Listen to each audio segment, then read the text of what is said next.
it's Connie from Faff Designs. Welcome to my YouTube channel. I'm a furniture painter and I'm a brand ambassador for Dixie Belle paint. Usually I film my intro with a nice stage piece behind, but not today. Thought I'd mix it up a little bit. So today I have the piece that has literally been pulled out of my storage unit. It's still got cobwebs on it and everything, and it stinks. At this point, I am unsure of the finish that I am going to create. So I've got a few ideas in my mind, but the first thing I need to do is strip the damaged veneer. That's why I'm brandishing this bad boy. So I'm going to show you how I strip damaged veneer, and then I'm going to have to probably prime this with Boss because it does smell very badly. But yeah, stay tuned to find out what I did with it.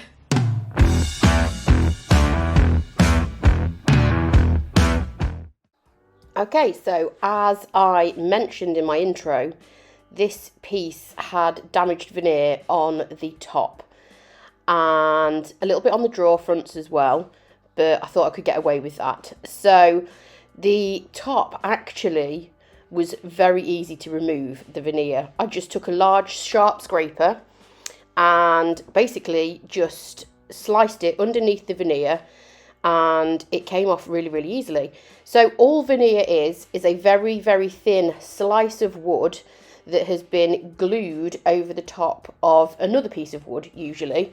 And in this case, this is an oak veneer, but you can see how easy it's lifting off. If you get any stubborn bits that are stuck down, what you need to do is apply a damp towel over the piece and steam it with an iron, and that will soften the glue and you'll be able to remove it easier.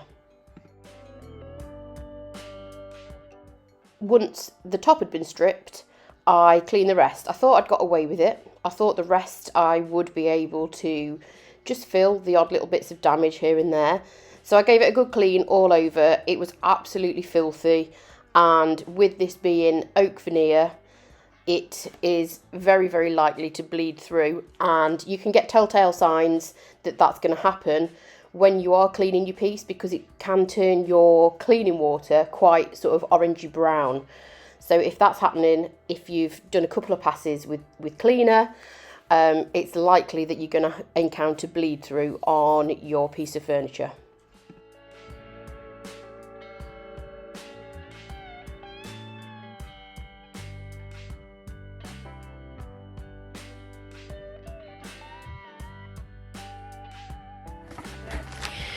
Okay, so I just thought I'd show you how these vintage pieces can just throw curveballs most of the time. So originally I thought the top was the only bit that was damaged. I started cleaning. As you can see, I've still got my gloves on from cleaning, and started to clean this drawer, and the veneer was literally just peeling off in strips. It's really, really loose. So what I'm doing is taking the handles off, and I'm going to strip the drawer as well from, you know, take the old veneer off. And there's really no point painting over veneer that is dodgy, because all veneer is essentially a very, very thin layer of wood glued over the top of another cheaper piece of wood usually. So what happens is when you paint on top of that, paint has obviously got water content. The water soaks into that veneer, and that's when you start seeing bubbles occurring, which you may have experienced. I certainly have. And then it's back to the drawing board, and you have to strip it off anyway. So if you get veneer that's damaged like this or lifting, probably the best thing to do is just to strip it off, because it saves you a lot of problems further down the line. So all I did to remove the handles was just pop my scraper underneath. So they're held on the back with a screw, and then the base plate is held on with 2 pins that fasten from the front. So all I did is just gently got my scraper underneath that back plate and prised it off, so I didn't cause any damage to the back plate, because I planned on using these original handles and putting them back on once that veneer was stripped off.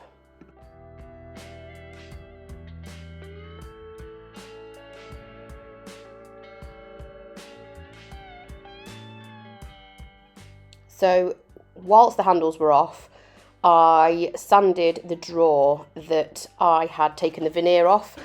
Sometimes when you take veneer off, you get like a glue residue underneath, and the wood underneath can be quite rough and uneven. So I'm just going to give that a really, really good sanding to make sure it's nice and smooth.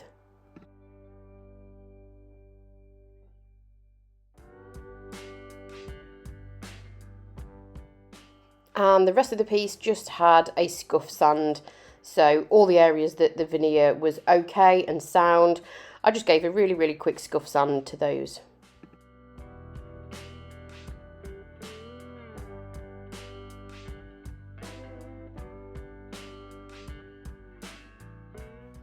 Okay, there's a dog on the screen, but she moves ahead soon enough. Thanks for your input, Bella. She always makes an appearance at the most awkward times. So the piece has been cleaned, the damaged veneer has been stripped, and then it's been sanded down, and now it's ready for the base coat. I am using Silk All-in-One mineral paint in the colour Ombre, which is a really dark chocolate brown, very similar to Coffee Bean in the chalk mineral paint range, and I'm mixing in a very small amount of sea spray. I don't want too much texture on this piece, but I want a little bit. So the reason that I'm using a base colour of brown is because I had the damaged veneer. So I want to distress this piece, and I want the dark colour to show through underneath the distressing. Because I have areas where, you know, I've got some of the oak veneer and I've still now got some of the original oak, it's going to show. So I am going to give it a really, really nice, even coverage of umber so that I get that colour peeping through when I do my distressing. So you can see here how pale the top is versus the areas where the veneer is intact. So that's why I'm giving this a base coat of umber. It's just the closest colour to oak that I've got, and it's just going to give a really nice dark brown colour through when I distress.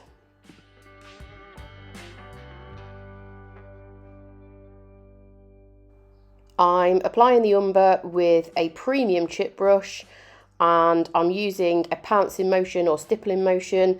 That's just going to give me a small amount of texture. Like I say, I don't really want a huge amount of texture in this piece, but the sea spray, a little bit of texture, is just going to cover up any imperfections to where the veneer has been damaged on other places, and the top was still a little bit rough even though it's had a good sand. So this is just going to help kind of disguise any imperfections.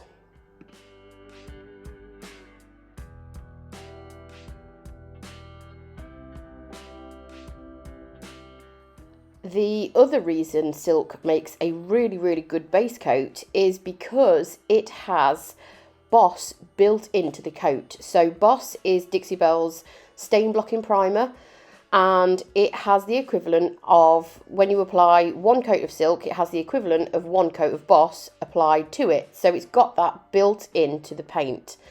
So you remember me saying at the start, this was a little bit smelly and it was likely to bleed through. So this is just going to stop bleed through, and it's also going to help with the smell. So the smell is also coming from the inside. I think at some point this piece had got water damage possibly. Because that might explain the damaged veneer, but it did have quite a strong smell. So giving it a base coat of silk is going to stop the bleed through. I am planning on using fairly light colours on this piece, so I don't want any of that oak to bleed through into my paint finish, and it's also going to help lock those smells in and stop it being so stinky.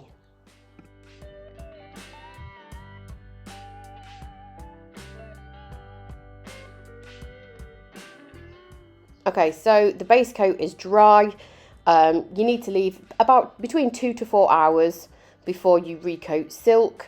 I'm actually using chalk mineral paint over the top of my base colour because I want to create an ombre blend. So I have decided on what I'm doing. The base coat was giving me time to ponder it over and have a little think. So I'm going to try an ombre blend on this piece and hopefully it'll look okay. So you can use chalk mineral paint over the top of silk, absolutely no problem, and vice versa. It's just not a good idea to mix the two different types of paint when they are wet. So for an ombre blend, I have chosen 4 yellows from the chalk mineral paint range. The first yellow that I applied at the top is Lemonade. The second colour, which I applied sort of just halfway through the middle of the top drawer, is Rebel Yellow. Then I applied Daisy, and finally at the bottom you can see me now applying Colonel Mustard. So this is the first colour, and I apologise for the lighting. I'm not sure what's going on, why it's flashing. I think it's trying to focus. So when you apply paint for a blend, there's absolutely loads and loads of different techniques of ways to blend paint. There's no right or wrong, it's just finding what works best for you. So personally, I start out and I use 4 different brushes, 1 for each colour, and I'm just placing the colours where I think I want them. Not worrying too much about blending the paint perfectly at this point, so I'm just placing the colours where I want them and making sure that that looks good. Okay, so the first coat's dried, and don't worry at this point if it looks really patchy or you don't think that the blending is up to much. Don't worry about that at all. Don't forget we're using quite a light palette of colours over the top of a really, really dark brown. So this piece took 3 coats of paint altogether, and it's best to try and layer thinner layers up rather than try and apply, you know, lesser, thicker coats of paint. And again, I'm using a very, very similar technique to the first coats. I've got my 4 different brushes that I stored in zippy bags so that I didn't have to wash all the paint out and start again. So all I'm doing is building up coverage of those colours.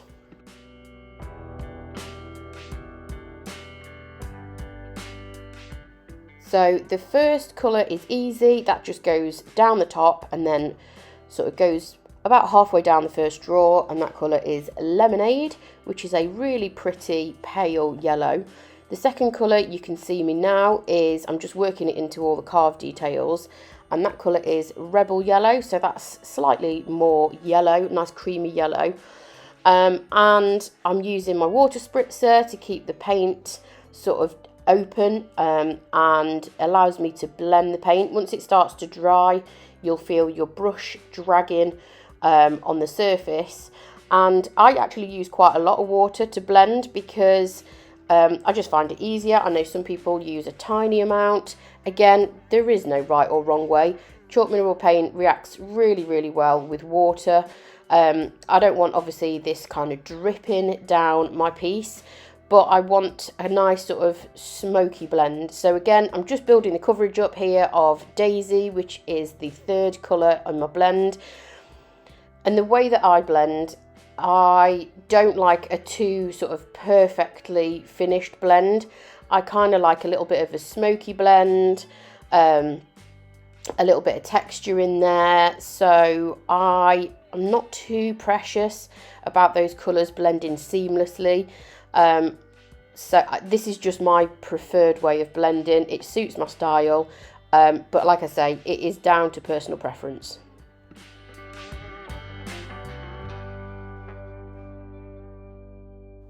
It's really just about playing with the placements of those colours, finding out what works. Sometimes you have to take a little step back just to make sure, you know, sometimes you might think, oh, I want the sort of, you know, the lighter colour to be more prominent and bring that down a bit further. Or you might want the darker colour to sort of work its way up higher. It's just really about what works for you and your piece. What I did decide when I sort of stepped back and had a look at the piece is that I wanted to add a little bit of shading around the base. So I grabbed collard greens And while the kernel mustard, which is the darkest yellow you see at the bottom, while that was still a little bit wet, I went in with some collard greens and I applied it where the hinges are and just let it drip down. I don't want a drippy look to this, but obviously that is going to dilute the collard greens quite a lot. I'm just going to dab any drips off, and then I'm just going to apply some around the base of the piece and working my way up where the carved pieces are, just to give me a little bit of tonal variation. Collard greens works really well with kernel mustard for blending. It's just going to give me that little bit of tonal variation, and I just felt like it needed something across the bottom. So it's just about, again, playing with the placement of that collard greens, making sure you're happy with how it looks. And I wanted to bring that carved detail out, so by pushing the deeper recessed areas back with collard greens, making that a darker area, and then leaving the more prominent sort of raised areas in the kernel mustard, that is just going to make those look really three-dimensional and stand out. So I played around with the placement of the collard greens and got there finally, was happy with it. Then I let the piece dry for about 45 minutes in front of my heater, and then I wanted to distress it. So the reason I didn't allow it to dry for an hour or a couple of hours is because chalk mineral paint is a lot easier to distress when it's soft, and I wanted quite a heavily distressed look, almost kind of a chippy look to this. So it's much easier to do that when the paint isn't fully dry. I used a 180 grit paper to start off with, and then sort of highlighted around the edges and all those carved detail, and then went over it with a Dixie Belle sanding sponge, which is the equivalent to a 220 grit, and that just makes it really, really soft and smooth. Okay, so once I'd distressed the piece, it just needed something to kind of tie it all together. So I used a wash of pine cone over the entire piece before I sealed it. So all a wash of paint is basically diluted paint. So I just added quite a lot of water to a little bit of pine cone in a bowl, and then I applied it really, really quickly and roughly with a Best Dang brush, and then just wiped it back with a rag so that it almost acts like a glaze. So the paint sits in all the recesses, and it also just gives a really subtle kind of antique-y look, and it knocked the yellow down ever so slightly. It's very subtle.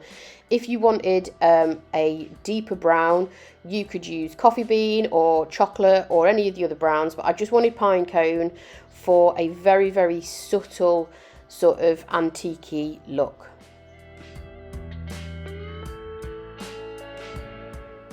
Down at the very, very base where the collard greens was sort of blended into the yellow, I did add a little bit more of a stronger solution of the pine cone wash, just because it was a darker colour paint, and the pale sort of more diluted wash didn't really show up. Okay, so finally we are going to wax this bad boy. As you all know, I do love my Dixie Belle wax. So I'm applying this with a blue applicator sponge, and I'm using Best Dang wax in clear all over to just give a really, really nice sheen, and this just helps protect the paintwork.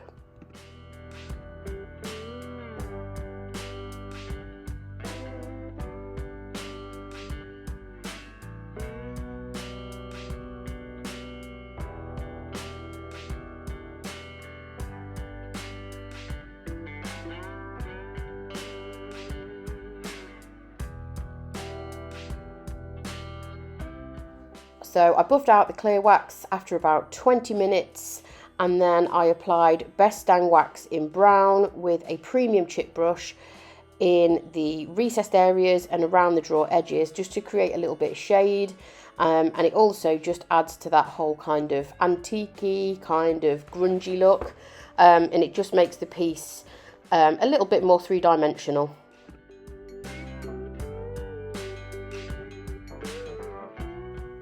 So the best way to apply coloured wax, I find, is to add it to the areas that you want and then sort of rub it back to allow it to sit in recesses or to blend it out on the drawer edges. So you can see I'm applying it quite liberally to the carved details. Don't panic if you've put too much on or you think it looks horrendous, which it does. So I'm going to grab the original blue sponge that I applied the clear wax with in the earlier step, and it still has some of the clear wax on it, and I'm just going to rub it over the area, and you can see it's just acting as an eraser and taking off the excess brown wax that I don't want. So because we applied that base coat of clear wax first, it really gives you quite a lot of control over your application of your coloured wax. If you don't put that base coat of clear wax down, that's absolutely fine, but what you will find is that the coloured waxes do sink into the paint and give you a slightly different look and less control over the ability to erase if you need to.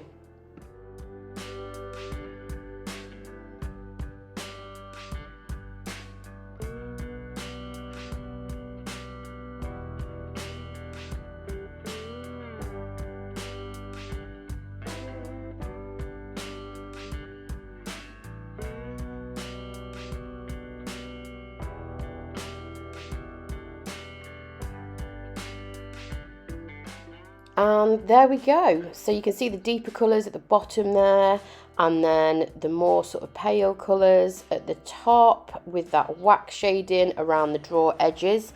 And here is how it turned out, the final shot. I'm really, really pleased with it, and I'm very pleased to say that the smell has gone.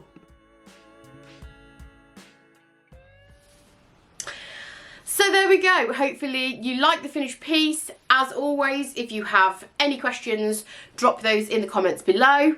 And make sure, if you did enjoy the video, make sure you're subscribing to my channel.